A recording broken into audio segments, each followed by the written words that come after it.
मी कायम म्हणलं, मागं एका याच्या तुमच्या संवादामध्ये एका व्हिडिओमध्ये म्हणलं करके दिखाया.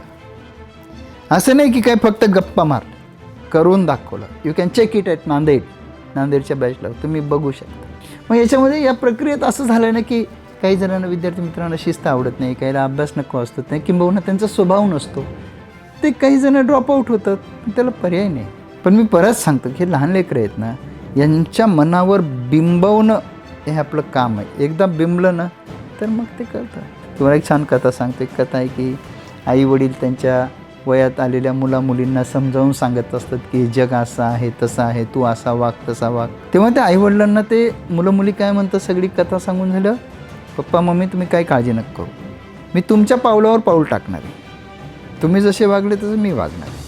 मग पप्पा मम्मी आणि गुरु हे एक सामाजिकरणाचे 3 महत्त्वाचे घटक आहेत मुलाच्या मुलीच्या.